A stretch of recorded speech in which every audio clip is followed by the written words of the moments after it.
ये खूबसूरत सी प्रभात हो रही है समुद्र तल से लगभग हजारों फीट ऊंचे इन प्यारे प्यारे पहाड़ों में। जी हाँ, ये जगह है बागेश्वर जिले के कपकोट ब्लॉक में स्थित शामा की, जहां आज हम एक ऐसे आदि शक्ति धाम की यात्रा करने वाले हैं जो कि अपने आप में बहुत अद्भुत जगह है और आध्यात्मिक दृष्टि से भी वहां पर बहुत शक्ति का आभास हमें होने वाला है। अपने इस बागेश्वर जिले में एक ऐसा क्षेत्र आ जाता है जिसे बिचला दानपुर नाम दिया गया है। वहाँ रामगंगा घाटी है, यानी कि हमारे पिथौरागढ़ और बागेश्वर डिस्ट्रिक्ट का बॉर्डर जहाँ पर पड़ता है। और आज जिस आदि शक्ति के धाम में हम प्रवेश करने वाले हैं वो बागेश्वर में नहीं बल्कि पिथौरागढ़ जिले में आता है। देखिए ना पहाड़ों की इन खूबसूरत वादियों को, मानो माँ भगवती ने पहले इन पहाड़ों को तराशा हो और फिर अपना धाम चिन्हित किया हो। और अब हम पहुंच चुके हैं रामगंगा नदी को पार करके पिथौरागढ़ जिले के होगरा गांव में। बड़ा खूबसूरत सा ये गांव। जैसा कि मैंने कहा कि माँ भगवती या अन्य कोई देवता ऐसे ही कोई गांव अपने बैठने के लिए या अपने स्थापना के लिए चुनते नहीं हैं। सामने देखिए हिमालय भी दिख रहा है।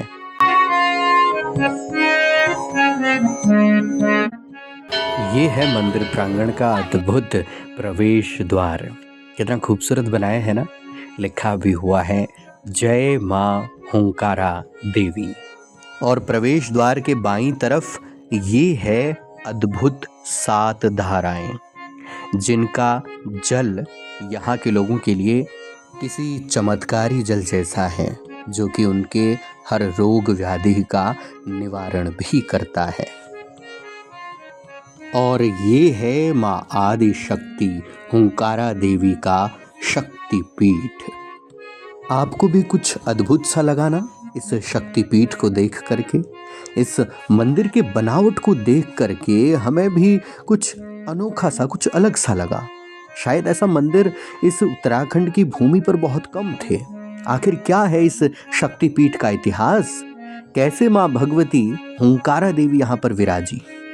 आइए जानते हैं यहीं के बुजुर्गों से, जीने सयानों से, कि कैसे इस आदि शक्तिपीठ की स्थापना हुई। ये ऐसा ना मोटा मोटा ज्ञान है।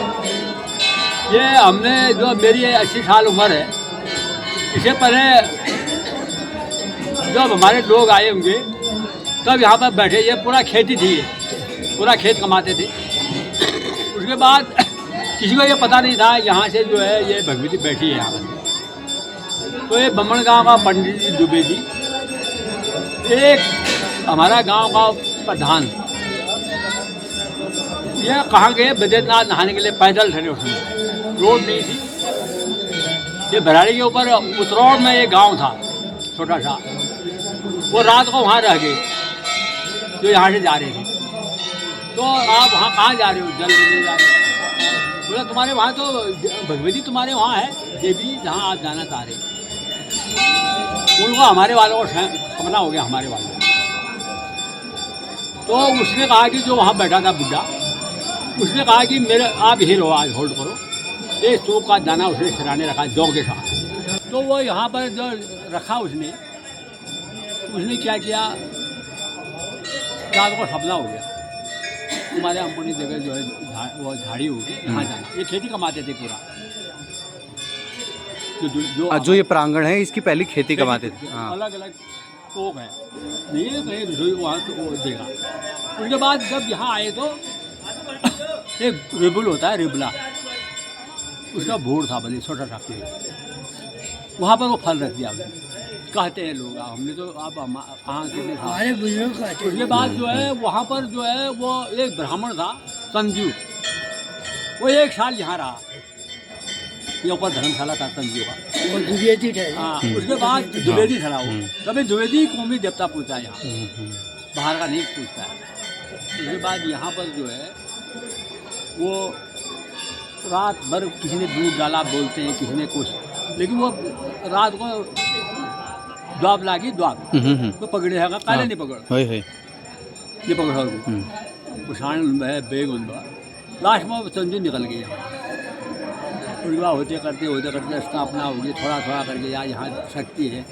ये जो 3 बहनें साथे आए हिमालय के से, एक रांची में एक हॉल्ट किया रात को, एक कोटगड़ी है पाखों में वही देवी है, ये होगी हाँ ये गायत्री है आपको, ये रांची में रही हाँ। उसके बाद वो हॉल्ट बाद में भगवती यहाँ बैठ गई, शाम को भगवती फिर वहाँ से बेला इधर आते हैं ना, वहाँ बैठे हैं। उसके बाद यहाँ पर जो है थोड़ा थोड़ा कर स्थापना हो गई। आदमी जो है वो सन 48 में बड़गांव में ऑपरेशन हुआ।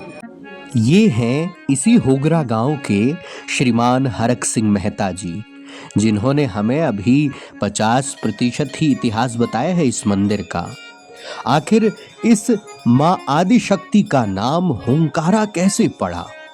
ऐसा क्या यहाँ पर चमत्कार हुआ जिससे हर महीने की सप्तमी अष्टमी की तिथि में श्रद्धालुओं का जन सैलाब यहाँ पर आने लगा? ये हम जानेंगे इन्हीं की जुबानी अगले भाग में। तब तक के लिए जय माँ होकरा देवी। नमस्कार। पैलाक।